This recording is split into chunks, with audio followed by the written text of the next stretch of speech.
ಇಂಥ ಒಂದು ದಂಪತಿಗಳಿಗೆ ಹುಟ್ಟುವ ಮಕ್ಕಳಿಗೆ ಅಂಗವೈಕಲ್ಯತೆಗಳು, ಒಂದು ಮಗು ಅಬ್ನಾರ್ಮಲ್ಲು, ಒಂದು ನಾರ್ಮಲ್ಲು, 2 ಮಕ್ಕಳು ಕ್ಯಾರಿಯರ್. ಆ ಟೆಸ್ಟ್ ಮಾಡೋದ್ರಿಂದ ಆ ಗರ್ಭದಲ್ಲಿರುವ ಮಗು ಆರೋಗ್ಯವಾಗಿದೆಯೋ ಇಲ್ವೋ ಅಂತ ನಮಗೆ ಗೊತ್ತಾಗುತ್ತೆ. ಇಲ್ಲ ಅಂತಂದರೆ ಅದನ್ನು ಡಾಕ್ಟರ್ ಹೇಳ್ತಾರೆ, ಅದನ್ನು ಅಬಾರ್ಷನ್ ಅಥವಾ ಟರ್ಮಿನೇಟ್ ಮಾಡೋದು ಅಂತ ಅಂತೀವಿ. ಸಂಬಂಧದಲ್ಲಿ ಮದುವೆ ಆದಾಗ ಈ ಥರ ತೊಂದರೆ ಆಗೋದು ಅಂದರೆ ನಮ್ಮ ಭಾರತದಲ್ಲಿ ಏನಂದರೆ ಇನ್ಬ್ರೀಡಿಂಗ್ ಜಾಸ್ತಿ. ಅಕ್ಕ ತನ್ನ ಮಗಳನ್ನು ತನ್ನ ತಮ್ಮನಿಗೆ ಕೊಡುವಂಥದ್ದು, ತವರಿಗೆ ಹೋಗಿ ಬರೋಕ್ಕೆ ಸುಲಭ ಆಗೋದು ಅಂತ. ಈ ಥರ ಸಂಬಂಧದಲ್ಲಿ ಮದುವೆ ಆದಾಗ ಬಹಳಷ್ಟು ಈ ಜೆನೆಟಿಕ್ ಡಿಸಾರ್ಡರ್ ಅಥವಾ ಆನುವಂಶೀಯ ಕಾಯಿಲೆಗಳು ಅಂಥ ಮಕ್ಕಳಿಗೆ ಬರುವ ಸಾಧ್ಯತೆಗಳು ಜಾಸ್ತಿ.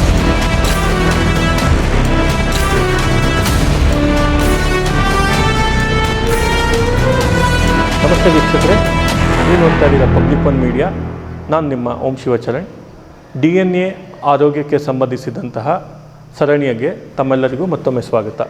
ಇವತ್ತು ನಮ್ಮ ಜೊತೆಗಿದ್ದಾರೆ ಮೈಸೂರು ವಿಶ್ವವಿದ್ಯಾನಿಲಯದ ಜೆನೆಟಿಕ್ಸ್ ಮತ್ತು ಜಿನೋಮಿಕ್ಸ್ ವಿಭಾಗದ ಚೇರ್ಪರ್ಸನ್ ಆದ ಶ್ರೀಮತಿ ಮಾಲಿನಿ ಸುತ್ತೂರವರು. ಮೇಡಮ್, ಕಾರ್ಯಕ್ರಮಕ್ಕೆ ತಮಗೆ ಸ್ವಾಗತ. ನಮಸ್ತೆ. ನಮಸ್ತೆ. ಕಳೆದ ವಾರ ನಾವು ಮಾತಾಡ್ತಿದ್ದಾಗೆ DNA ಒಂದು ಬೇಸಿಕ್ಸ್ ವಿಷಯ ತಿಳಿಸ್ಕೊಟ್ರಿ.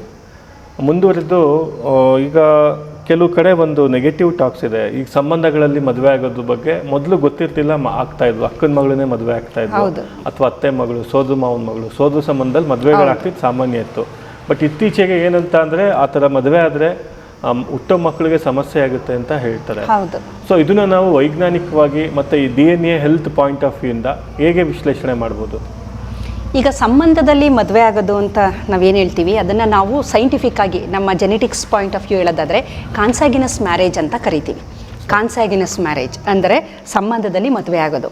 ಈ ಕಾನ್ಸಾಗಿನಸ್ ಮ್ಯಾರೇಜ್ ಅಥವಾ ಸಂಬಂಧದಲ್ಲಿ ಮದುವೆ ಆಗೋದ್ರಲ್ಲಿ 3 ವಿಧಾನಗಳಿದೆ. ಮೊದಲನೇದು ಅಣ್ಣ ತಂಗಿ ಆ ಥರದ್ರಲ್ಲೇ ಮದುವೆ ಆಗೋಂಥದ್ದು ಒಂದು ಸಿಸ್ಟಮ್ ಇದೆ. ಅದು ಕೆಲವು ಬುಡಕಟ್ಟು ಜನಾಂಗದಲ್ಲಿ ಅದೊಂದು ಅವರಲ್ಲಿ ಒಂದು ಇದೆ.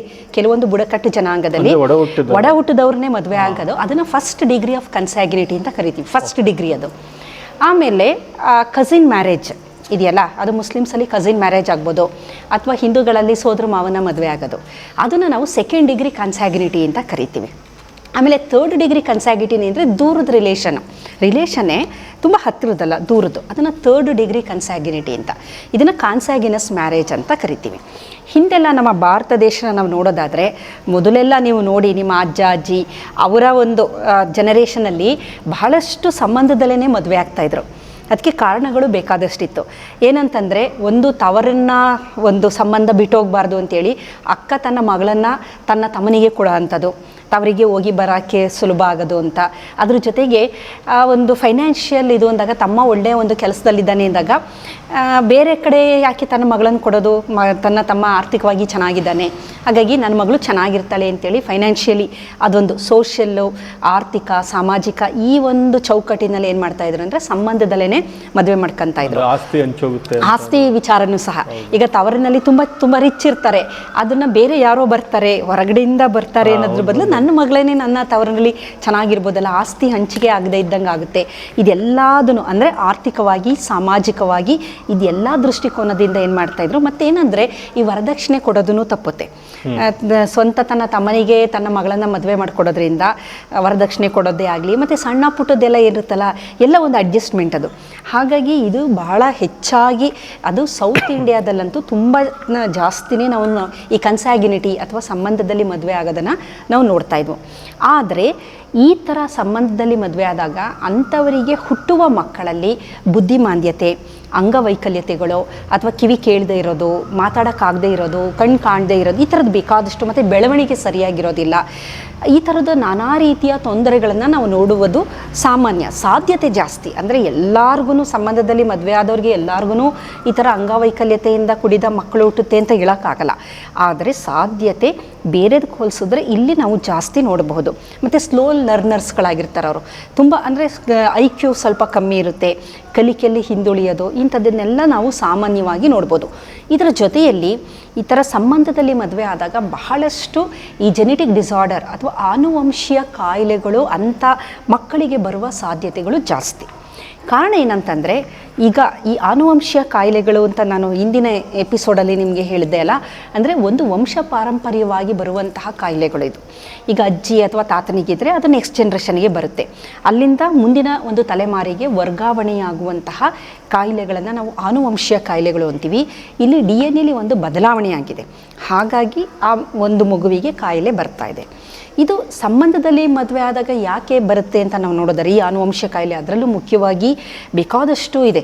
ಇದರಲ್ಲಿ ಒಂದು ಸಿಕಲ್ ಸೆಲ್ ಅನಿಮಿಯಾ ಅಂತಿದೆ, ಆಮೇಲೆ ಕಲರ್ ಬ್ಲೈಂಡ್ನೆಸ್ ಅಂತಿದೆ, ಡುಚೆನ್ ಮಸ್ಕ್ಯುಲರ್ ಡಿಸ್ಟ್ರಫಿ, ಬೇಕಾದಷ್ಟು ಈ ಥರದ್ದು ಆನುವಂಶೀಯ ಕಾಯಿಲೆಗಳನ್ನು ನಾವು ನೋಡಬಹುದು. ಇದು ಏನಕ್ಕೆ ಬರುತ್ತೆ ಅಂತಂದರೆ, ಈಗ ಸಾಮಾನ್ಯವಾಗಿ 15,000ಕ್ಕೂ ಹೆಚ್ಚು ಆನುವಂಶೀಯ ಕಾಯಿಲೆ ಇದೆ.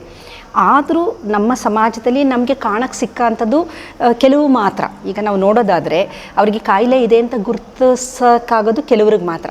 ಕಾರಣ ಏನಂತಂದರೆ, ಈ ಆನುವಂಶೀಯ ಕಾಯಿಲೆ ಅಥವಾ ಈ ಎಲ್ಲ ಜೆನೆಟಿಕ್ ಡಿಸಾರ್ಡರ್ಸ್ಗಳು ಕಾಣಿಸ್ಕೋಬೇಕು ಅಂದರೆ ನಮ್ಮ 2 ಕಾಪಿಗಳಲ್ಲಿ ಒಂದು ಬದಲಾವಣೆ ಆಗಿರಬೇಕು. ಅಂದರೆ ಮೊದಲನೇ ಕಾಪಿ ತಂದೆಯಿಂದ ಬಂದಿರೋ ಅಂಥದ್ದು ಒಂದು ಅಲೀಲ್ ಜೀನು, ಮತ್ತು ತಾಯಿಯಿಂದ ಬಂದಿರೋದು. ಇವೆರಡರಲ್ಲೂ ನಮಗೆ ಡಿಫೆಕ್ಟ್ ಇದ್ದಾಗ, ತೊಂದರೆ ಇದ್ದಾಗ ಮಾತ್ರ ಕಾಯಿಲೆ ಕಾಣಿಸ್ಕೊಳುತ್ತೆ. ಅದರಲ್ಲಿ ಒಂದು ನಾರ್ಮಲ್ ಆಗಿದ್ದು ಇನ್ನೊಂದು ಅಬ್ನಾರ್ಮಲ್ ಇದ್ದರೆ ನಾವು ತುಂಬ ಚೆನ್ನಾಗಿರ್ತೀವಿ, ಕಂಡುಹಿಡಿಯೋಕ್ಕೆ ಸಾಧ್ಯ ಇಲ್ಲ, ನಮಗೆ ಆ ಥರ ತೊಂದರೆ ಆಗಿದೆ ಅನ್ನೋದು ಗೊತ್ತಾಗೋದಿಲ್ಲ, ಆ ಥರ ಇರ್ತೀವಿ, ತುಂಬಾ ಹೆಲ್ತಿಯಾಗಿಯೇ ಇರ್ತೀವಿ. ಈ ಎಲ್ಲ ಜೆನೆಟಿಕ್ ಡಿಸಾರ್ಡರ್ಸಲ್ಲಿ 15,000ದಲ್ಲಿ 90% ಈ ಆನುವಂಶೀಯ ಕಾಯಿಲೆಗಳು ಬರಬೇಕಾದ್ರೆ ನಮ್ಮ 2 ನಕಲಿನಲ್ಲಿ ನಮ್ಮ ಈ ವರ್ಣತಂತುಗಳು ಅಂತ ಏನು ಹೇಳಿದೆ, ತಂದೆಯಿಂದ ಬರುವ ಒಂದು ಸೆಟ್ ವರ್ಣತಂತುಗಳು ಬಂದಿರುತ್ತೆ. 23 ತಂದೆಯಿಂದ ಬಂದಿರುತ್ತೆ, 23 ತಾಯಿಯಿಂದ ಬಂದಿರುತ್ತೆ. ಅಂದರೆ ಸ್ಪರ್ಮಲ್ಲಿ 23 ವರ್ಣತಂತುಗಳಿದೆ. ಆಮೇಲೆ ಎಗ್ ಅಥವಾ ಅಂಡಾಣಿನಲ್ಲಿ 23 ಇರುತ್ತೆ. ಇವೆರಡು ಸೇರಿದಾಗ 46 ಆಗೋದು. ಹಾಗಾಗಿ ಒಂದು ಜೀವಿ ಮನುಷ್ಯನಲ್ಲಿ 46 ವರ್ಣತಂತುಗಳು ಇರುತ್ತೆ. ಈಗ ತಂದೆಯಿಂದ ಬಂದಿರೋ ವರ್ಣತಂತುವಿನಲ್ಲಿ ಏನೋ ಬದಲಾವಣೆ ಆಗಿದೆ, ತಾಯಿಯಿಂದ ಬಂದಿರೋದ್ರಲ್ಲಿ ಸರಿಯಾಗಿದೆ ಅಂದಾಗ ಆ ವ್ಯಕ್ತಿಗೆ ಕಾಯಿಲೆ ಬರಲ್ಲ. ಕಾರಣ ಏನಂತಂದರೆ, ಆ ಕಾಯಿಲೆ ಕಾಣಿಸ್ಕೋಬೇಕಂದ್ರೆ 2ರಲ್ಲೂ ನಮಗೆ ತೊಂದರೆಗಳು ಆಗಿರಬೇಕು, ಆವಾಗ ಮಾತ್ರ ಕಾಯಿಲೆ ಬರೋಂಥದ್ದು. ಈಗ ಸಂಬಂಧದಲ್ಲಿ ಏನಾಗುತ್ತೆ ಅಂದರೆ, ಈಗ ಅಕ್ಕ ತಮ್ಮ, ಅಕ್ಕನಲ್ಲೂ ಒಂದು ಕಾಪಿ ಅದು ಡ್ಯಾಮೇಜ್ ಆಗಿದೆ, ಮ್ಯೂಟೇಷನ್ ಆಗಿದೆ, ತಮ್ಮನಲ್ಲೂ ಆಗಿದೆ. ಆದರೆ ಇಬ್ಬರೂ ನಾರ್ಮಲ್ ಆಗಿದ್ದಾರೆ, ಕಾರಣ ಒಂದೊಂದು ಕಾಪಿಲಿ ಅದು ತೊಂದರೆ ಆಗಿದೆ. ಸೊ 2ರಲ್ಲಾದರೆ ಮಾತ್ರ ಕಾಯಿಲೆ ಅಂತ ಸಂಪೂರ್ಣವಾಗಿ ಗೊತ್ತಾಗೋದು. ಈಗ ಅಕ್ಕನೂ ಚೆನ್ನಾಗಿದ್ದಾಳೆ, ತಮ್ಮನೂ ಚೆನ್ನಾಗಿದ್ದಾನೆ. ಸೊ ಅಕ್ಕನ ಮಗಳಿಗೆ ಅಕ್ಕನಿಂದ ಬಂದಿದೆ, ಅದು ಅಕ್ಕನ ಮಗಳಿಗೆ ಅದು ಟ್ರಾನ್ಸ್ಫರ್ ಆಗಿದೆ. ಇಲ್ಲೇನಾಗ್ತಾ ಇದೆ, ಮಗಳು ಚೆನ್ನಾಗಿದ್ದಾಳೆ, ಅಕ್ಕನ ಮಗಳು ಚೆನ್ನಾಗಿದ್ದಾಳೆ, ಸೋದರ ಮಾವನನ್ನು ಮದುವೆ ಆಗ್ತಾಳೆ. ಸೋದರ ಮಾವನನ್ನು ಮದುವೆ ಆದಾಗ ಈಕೆಯ ಒಂದು ನಕಲಿನಲ್ಲೂ ವ್ಯತ್ಯಾಸ ಇದೆ ಅಥವಾ ಮ್ಯೂಟೇಷನ್ ಆಗಿದೆ, ಸೋದರ ಮಾವನಲ್ಲೂ ವ್ಯತ್ಯಾಸ ಇದೆ. ಅವರು ಮದುವೆ ಆದಾಗ ಅವರಿಗೆ ಹುಟ್ಟುವ ಮಕ್ಕಳಲ್ಲಿ ಒಂದು ರೇಷ್ಯೋ ಇದೆ, 3:1 ಅಂತ. 4 ಮಕ್ಕಳು ಹುಟ್ಟಿದ್ರೆ ಅದರಲ್ಲಿ ಒಂದು ಮಗು ತುಂಬ ಹೆಲ್ತಿಯಾಗಿರುತ್ತೆ, ನಾರ್ಮಲ್ ಆಗಿರುತ್ತೆ, ಆರೋಗ್ಯವಂತ ಮಗು. ಇನ್ನು 2 ಮಕ್ಕಳುಗಳಿಗೆ ಕ್ಯಾರಿಯರ್ ಅಂತ ಕರಿತೀವಿ. ಅಂದರೆ ಒಂದೊಂದು ನಕಲಿನಲ್ಲಿ ಅವರಿಗೆ ತೊಂದರೆ ಇದೆ, ಆದರೆ ನೋಡೋಕ್ಕೆ ನಾರ್ಮಲ್ ಆಗಿದ್ದಾರೆ. ಇನ್ನೂ ಒಂದು ಮಗುವಿಗೆ ತೊಂದರೆ ಉಂಟಾಗಿದೆ. ಹಾಗಾಗಿ 4 ಮಕ್ಕಳಲ್ಲಿ ಒಂದು ಮಗು ಅಬ್ನಾರ್ಮಲ್ಲು, ಒಂದು ನಾರ್ಮಲ್ಲು, 2 ಮಕ್ಕಳು ಕ್ಯಾರಿಯರ್. ಇಲ್ಲಿ ಯಾವ ಮಗು ಅಬ್ನಾರ್ಮಲ್ಲು ಹುಟ್ಟುತ್ತೆ, ಮೊದಲನೇದ ಎರಡನೇದ ಇದು ಗೊತ್ತಿಲ್ಲ, ಏಕೆಂದರೆ it is A random process. ಯಾವ ಮಗು ಮೊದಲನೇ ಮಗುನೇ ಚೆನ್ನಾಗಿ ಹುಟ್ಬೋದು. ಈಗ ಅವ್ರು 2ನೇ ಮಗು ಬೇಡ ಅಂತೇಳಿ ಹೋದರೆ ಅವ್ರು ಹೇಳ್ತಾರೆ, ನಾವು ಸಂಬಂಧದಲ್ಲೇ ಮದುವೆ ಆಗಿದ್ದೀವಿ, ನಮ್ಮ ಮಗು ಚೆನ್ನಾಗಿದೆ ಅಂತಾರೆ. ಕಾರಣ ಏನಂತಂದರೆ, ಆ ಒಂದು 4 ಹೇಳಿದೆ ಅಲ್ವ ನಾನು, 3:1 ಅಂತ. 4 ಮಕ್ಕಳಲ್ಲಿ ಒಂದು ನಾರ್ಮಲ್ಲು, ಒಂದು ಅಬ್ನಾರ್ಮಲ್ಲು, 2 ಕ್ಯಾರಿಯರ್ ಅಂದರೆ ಕ್ಯಾರಿ ಮಾಡ್ತಾ ಇರುತ್ತದು, ಆ ಥರದ್ದು. ಈಗ ಮೊದಲನೇ ಮಗುನೇ ಅಬ್ನಾರ್ಮಲ್ ಆಗಿರ್ಬೋದು, ಕೆಲವರಿಗೆ ಮೊದಲನೇ ಮಗುನೇ ಅಬ್ನಾರ್ಮಲ್ ಆಗಿಬಿಟ್ಟಿರುತ್ತೆ. ಆಮೇಲೆ 2ನೇ ಮಗು ಅಂತ ಅವರು ಹೋದಾಗ ಅದು ನಾರ್ಮಲ್ ಆಗಿರ್ಬೋದು. ಹಾಗಾಗಿ ಯಾವ ಮಗು ನಾರ್ಮಲ್ಲು ಅಬ್ನಾರ್ಮಲ್ಲು ಗೊತ್ತಿಲ್ಲ ನಮಗೆ.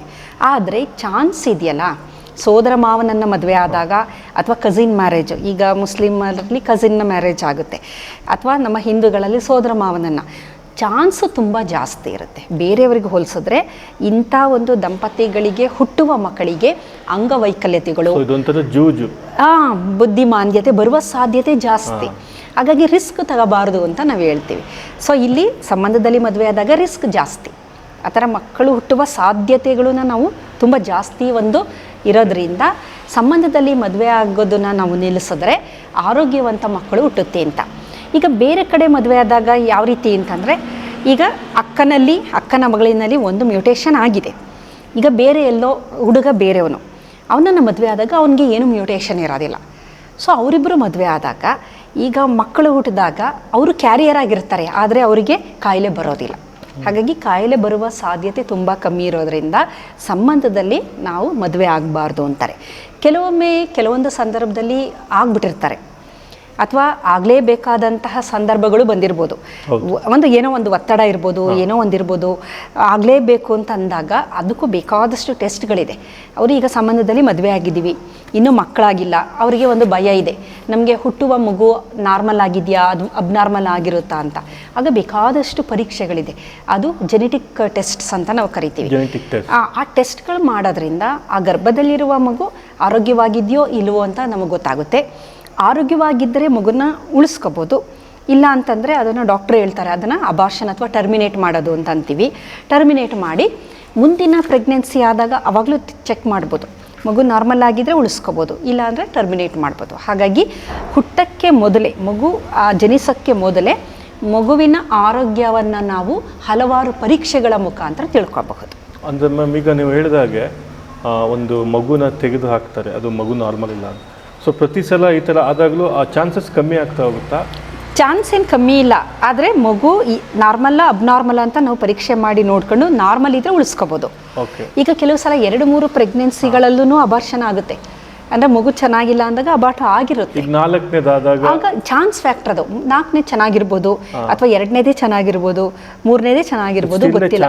ಚಾನ್ಸ್ ಅದು. ಆವಾಗ ಪ್ರೆಗ್ನೆನ್ಸಿಲಿ ಪರೀಕ್ಷೆಗಳನ್ನು ಮಾಡಿದಾಗ ಗೊತ್ತಾಗುತ್ತೆ. ಪರೀಕ್ಷೆಗಳು ಯಾವುವು ಅಂತ? ಹೌದಾ, ಈಗ ಅದನ್ನು ಈಗ ಜೆನೆಟಿಕ್ ಟೆಸ್ಟ್ಗಳನ್ನು ಅದನ್ನು 3-4 ಭಾಗಗಳಾಗಿ ನಾವು ವಿಂಗಡಣೆ ಮಾಡಿದ್ದೀವಿ. ಮೊದಲನೇದು ಕ್ಯಾರಿಯರ್ ಅಥವಾ ವಾಹಕ ಪರೀಕ್ಷೆ ಅಂತ ಕರಿತೀವಿ.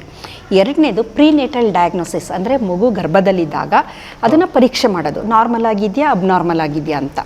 3ನೇದು ಮಗು ಹುಟ್ಟಿದ ನಂತರ ಮಗುವಿಗೆ ಏನಾದರೂ ಜೆನೆಟಿಕ್ ಡಿಸಾರ್ಡರ್ಸ್ಗಳು ಇದೆಯಾ ಇಲ್ವಾ ಅಂತ ಪರೀಕ್ಷೆ ಮಾಡೋ ಅಂಥದ್ದು. ಇದು 3 ಥರ: carrier screening, prenatal ಡಯಾಗ್ನೋಸಿಸ್ಸು, new Born screening ಅನ್ನೋದು. ಇದು ಜೆನೆಟಿಕ್ ಟೆಸ್ಟ್ಗಳು ಅವೈಲಬಲ್ ಇರೋ ಅಂಥದ್ದು. ಇದನ್ನು ಯಾರು ಬೇಕಾದರೂ ಮಾಡ್ಕೋಬೋದು. ಇದರಿಂದ ಏನಾಗುತ್ತೆ ಅಂದರೆ ಮುಂದೆ ಆಗುವ ಅನಾಹುತ ಏನಿದೆ ಅದನ್ನು ನಾವು ತಪ್ಪಿಸ್ಬೋದು.